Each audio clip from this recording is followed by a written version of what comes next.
Halo, jumpa lagi dengan channel Jun Project Pro. Sesuai janji kami yang terdahulu bahwa kami akan melanjutkan kisah dan sejarah Simanjuntak. Video ini merupakan bagian keempat. Dukung terus ya channel ini agar berkembang. Silahkan bagi yang belum subscribe dulu channel Jun Project Pro ini. Jangan lupa juga untuk share dan komen di bawah ya.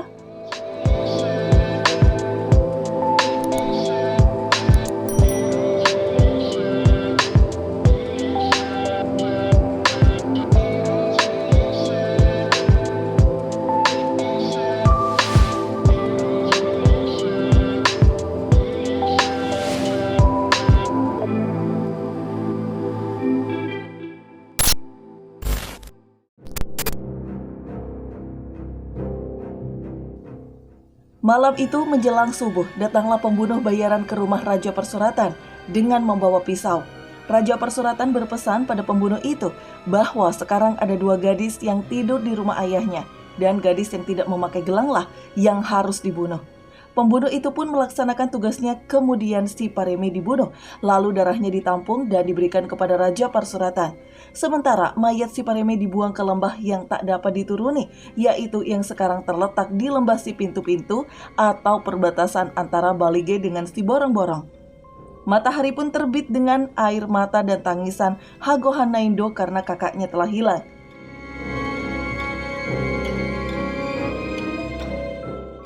Demikianlah rencana jahat Raja Persuratan, di mana dia hendak membunuh Hagohan Naindo, tetapi yang terbunuh adalah si Pareme, yaitu adik kandungnya satu-satunya.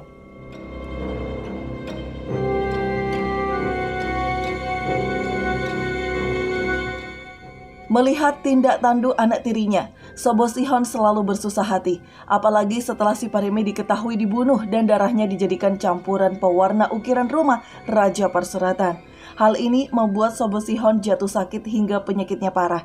Saat penyakitnya semakin memburuk, dia dikelilingi 5 anaknya, sedang Raja Persuratan seperti biasanya pergi ke sawah.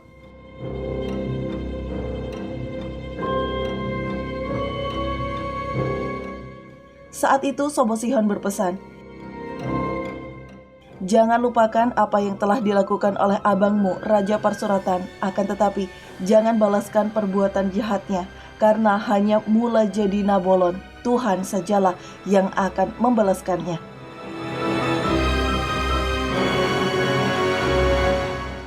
Raja Persuratan itu adalah abangmu, sebagai ganti ayah bagimu.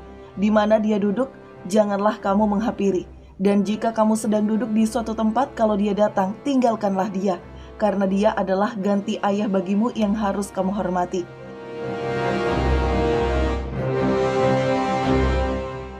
Jangan kamu menyusahkan hatinya, walaupun dia menyusahkan kamu.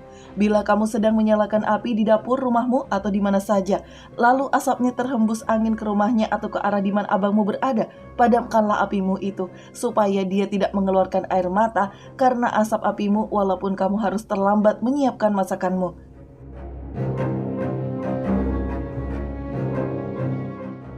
Jangan bertengkar dengan abangmu, sebab itu apabila tanamanmu ada yang condong tumbuh mengarah ke pekarangan rumahnya, seumpama tanaman pisangmu sedang tumbuh dan berjantung, maka lebih baik tebang saja itu daripada setelahnya buahnya ada lalu diambil oleh anaknya, dan kamu tidak bisa menahan emosimu dan bertengkar.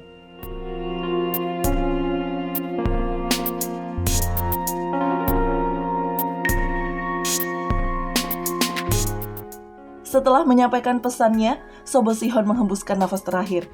Pesan inilah yang kemudian sampai saat ini terus mewarnai pola hidup dari keturunan Raja Mardaup, Raja Sitombuk, dan Raja Hutabulu. Dan pesan-pesan tersebut sangat dihargai dan dituruti oleh seluruh keturunan Simanjuntak Sitolu Sadaina.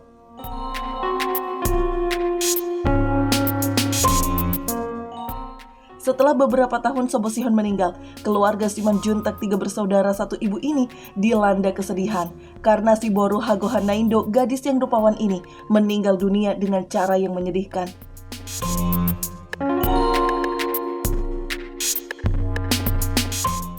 Suatu hari pada musim panen, Raja Persuratan telah menyabit sawahnya dan padinya telah dikumpulkan di sawah, hanya tinggal menunggu dibersihkan dari batangnya saja. Cara membersihkannya dengan menginjak-injak batang padi ada bagian bulirnya atau mardege. Untuk mardege biasanya dilakukan secara bergotong royong bersama para tetangga di waktu subuh. Supaya ketika matahari terbit dan panas menyengat, padi sudah dilepas dari jeraminya, tinggal dijemur. Dan pada sore hari, padi tinggal dibersihkan dari sekam dengan bantuan angin atau mamurpur.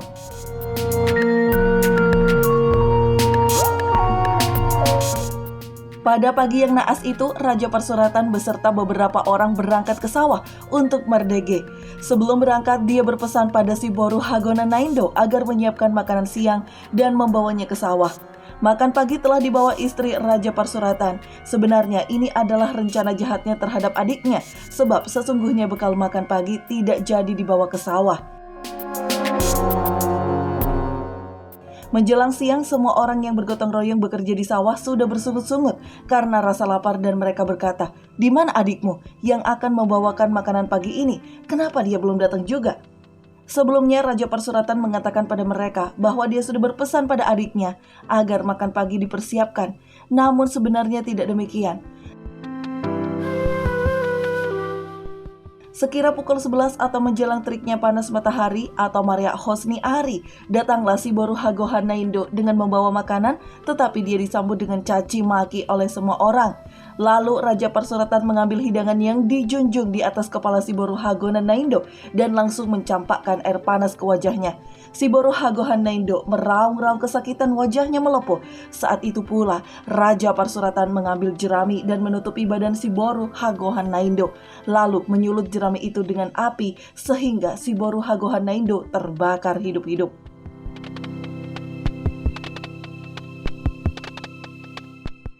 Demikianlah si Boru Hagona Naindo mati dalam rasa sakitnya yang tak terperikan. Setelah tak bernyawa, dia ditanam tanpa sepengetahuan saudara-saudaranya.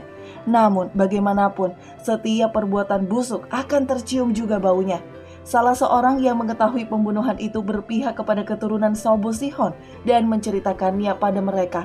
Hal ini sering membuat Putri Boru Simanjuntak yang mengetahui kisah ini merasa sakit hati terhadap Parhorbojolo hingga kini.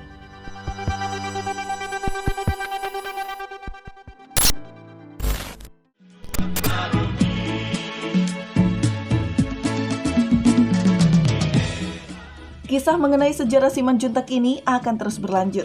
Kita akan lanjutkan di video berikutnya. Sampai jumpa di kisah berikutnya yang semakin menarik.